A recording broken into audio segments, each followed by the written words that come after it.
It is that point in the show when we get some more insights on the Bears from our Bear Blitz analyst, Hub Arkush. He joins us now from Chicagoland. And Hub, the Bears got it done last Sunday against the Vikings with a bunch of backups filling in and doing a great job.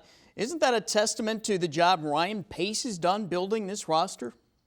Well, I think it has to be, Scott. The talent, at least on the defensive side of the ball, is a bit overwhelming. It's not as if, Roy Robertson Harris is a regular in the rotation, but technically not a starter. He is the fourth guy behind Bilal Nichols, Eddie Goldman, and Akeem Hicks, and yet we've seen how good he is. I don't know anybody who saw Nick Williams coming. I know the Bears like him, and I've seen him do some things on occasion, but for him to dominate really in the same way that we're used to seeing from Goldman and Robertson, Harris, and Hicks, it was just incredibly impressive.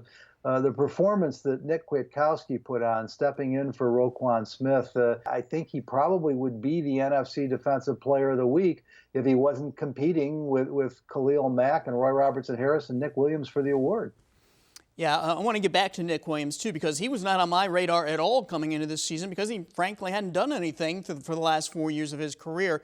Is he just simply benefiting from being surrounded by so many other great players on this defense, or do you think he has some talent to be a really good player?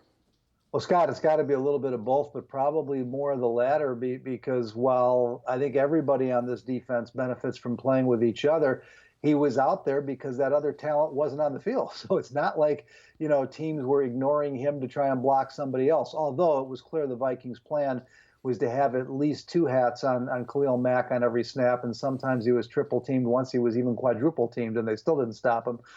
So that certainly is part of it. But when you go back and watch the tape, Nick Williams made a few really exceptional plays, and that second sack in particular, it wasn't really a stunt so much as he took an inside loop and really ran through a double team and shook off a couple of big offensive linemen like it was nothing. So there is no question that there's more to Nick Williams than anybody realized going into Sunday. But it also would be, less than objective to say that he doesn't benefit from the extra attention. Even with the injuries, the Vikings were forced to pay extra attention to Khalil Mack and Roy Robertson Harris and Eddie Goldman. Who knows when we'll see Mitch Trubisky back in action? More than likely not this Sunday, but we saw Chase Daniel start 2 games last season. We saw what Daniel did last Sunday against the Vikings. How good or comfortable should Bears fans feel about Chase Daniel filling in at quarterback? Well, I think you feel pretty good about him right now. Remember, it was in the Viking game last year that Mr. Trubisky got hurt, and Daniel stepped in and secured the victory in that game. Then the following week, in his first start on Thanksgiving in Detroit, played really well, and that would be the equivalent game to what he's going to face in London, or not at Tottenham Stadium on Sunday. Then, of course, in the second start, he came back and wasn't very good against the Giants. So it becomes a question of how long is Mr. Trubisky going to be out of action. I think Bears fans should be pretty comfortable that Chase Daniel is more than capable of doing enough to help his team beat the Raiders. Well, I was shocked at the end of last week when the Bears' schedule came out and it indicated they would not be leaving for London until late this week. I thought they might be going early in the week like the Raiders did to adjust to the time change. Were you surprised at that Bears decision to go so late, and why do you think they decided to do it that way? Scott, I wasn't surprised only because I had been talking to some people in the organization who have been expecting all the way back to training camp that they might approach it this way. But this is the way that the Chiefs handled it when Matt Nagy was there, when they went over to London. There are 2 schools of thought on this. They're not the only 2 teams in the league that have approached it this way.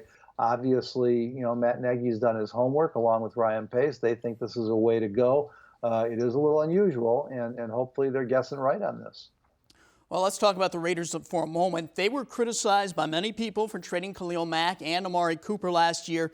Then they were a soap opera in the preseason this year with Antonio Brown and some other things going on.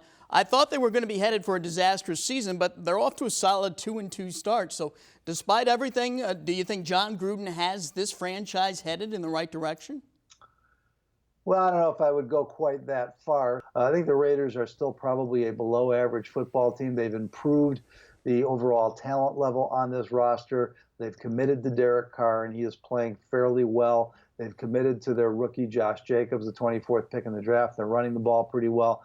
They still got issues on defense, though, and it is somewhat ironic that their biggest issue on defense is they can't rush the passer to save their life. And this week they're going to see the best pass rusher in the game right now, and Khalil Mack playing for another team. And so I am not yet sold on Gruden's plan for the Raiders. But when you've got a 10-year, $100 million contract, unheard of in NFL coaching circles, you can afford to take a few years to get where you want to go. So he has improved them this year over last year. I guess that's the first thing you look for, and certainly, they deserve credit for that. All right, Hub, thank you, and we'll talk to you on the other side of this London trip next week. All right, take care, Scott. All right, catch Hub every week right here. You can also hear him on the Bears pregame and postgame shows on Sports Radio 670, The Score in Chicago. And Hub is the executive editor of Pro Football Weekly and ProFootballWeekly.com, where you can find not only lots of Bears information, but information from all around the NFL. Up next, we'll have our predictions for this week's action in the NFC North. As we head to the break, here's our Bear Blitz trivia question. This game Sunday will be the third time the Bears have played outside of the United States. They played in London one other time, as we mentioned earlier. But where was that third game played at? I'll have the answer after the break.